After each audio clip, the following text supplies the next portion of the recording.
we've been getting a lot of questions from people. We wanted to set aside a time to be able to answer those questions on video. So we're going to call the segment, it's going to be on Wednesdays, and just because we heard our kids say it one day, it's going to be called What Wednesdays. And she's super cute when she says it, so. What? The question we wanted to talk about this week was why did you choose a motorhome over, say, a fifth wheel? I've called us the three little bears of camping because we've seriously had all three styles, and for us personally, I felt like our travel trailer was a little small for full-time living for us. And then we said we're gonna get something super big because that was tiny, and we went with something. It's just a monstrous 43-foot fifth wheel with 4 pop outs. I mean, it felt. But I loved it. Yeah. It was awesome for living, but traveling for us was kind of a nightmare. It was just so big to pull that thing around, and when you're over 40 feet, you can't get into some of the campgrounds. A lot of these fifth wheels, if you don't buy one that's made for full-time living, you really got to pay attention to the weight on it. Marissa was getting irritated with me. She'd be like, she'd come up with a case of waters. I'm like, it's not going in here. You know, Well, like, when you have downsized your whole life, sold your house, everything in your house, you move everything into this camper, and then for him to say, you can't have anything else, we need to start getting rid of more, it was just very overwhelming at the time. We also had issues, I'm just going to say it. I have a small bladder. I kind of know which one you were going to say. So. And traveling with a small bladder is...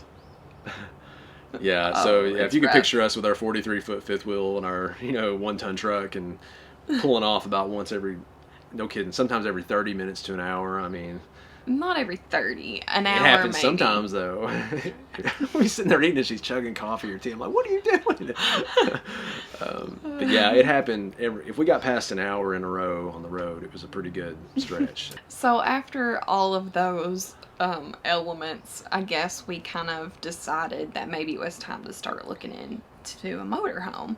And the reason we had kind of stayed clear of those in the beginning was because of the layout. They weren't super family friendly for what we were looking for. Yeah, in your fifth wheel, you'll get 3 separate living areas in most of them. If you buy one for a family, you'll have a whole separate bunk room in the back. You get a whole bedroom, master bedroom up front, the part that goes over the truck bed, and then you got your kitchen and living room in the middle. I mean, there's different layouts, but that's a pretty common one for families. Mm-hmm.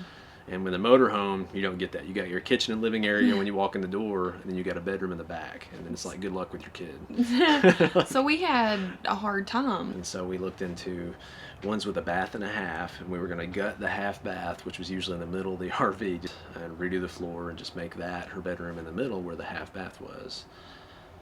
Or we'd even talked about if there was a huge closet, converting that into a bedroom, which I guess in the end is what we ended up doing. Yeah. We found one with a very large wardrobe closet, and it was a perfect area to make a bunk bed, and then the bottom is her play area. There's some cool toy hauler layouts. If you haven't checked out our video where we're touring motorhomes and fifth wheels, you can see some of those. And then also there's even some motorhomes have, we got one with a closet on the side. Some of them have a giant walk-in closet in the back, like by the bedroom. And those, there's not many of them, and they're insanely priced. But if you can find one of those, it's an awesome, because that's a large space where you could put kids in that area. I was a little concerned about how homey it would feel in a motorhome, because you do have the cab in your house.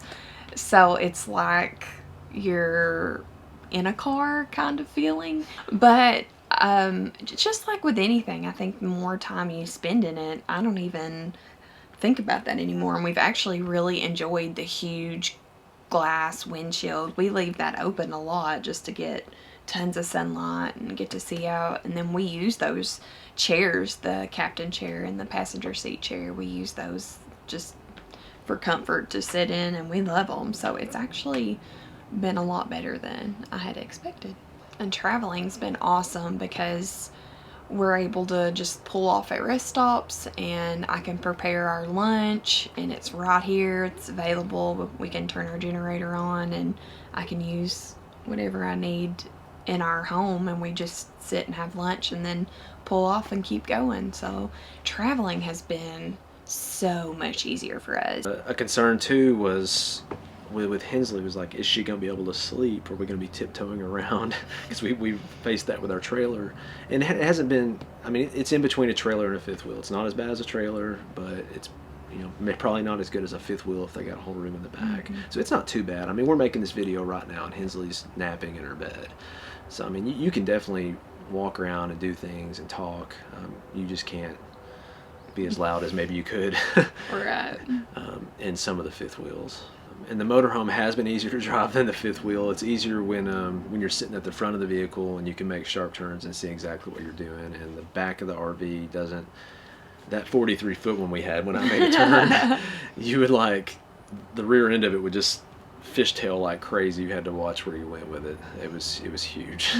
After traveling, and now we have our smaller car that we tow with us, it's been nice going into big cities and parallel parking and getting around in traffic and stuff like that without having to have the big huge truck. We did love our fifth wheel, but I think for us, just our personal needs were met more so with a motorhome, and some people is that way with a trailer. To me, a big thing is how often you're going to move around when you're traveling. If you're going to stay in one place for a long time, like let's say you're going to park for 2 weeks, 4 weeks at a time, then move and park 2 weeks, 4 weeks. You know, a giant fifth wheel might be good for your situation, but for us, we're moving too much. I hope that answers your question.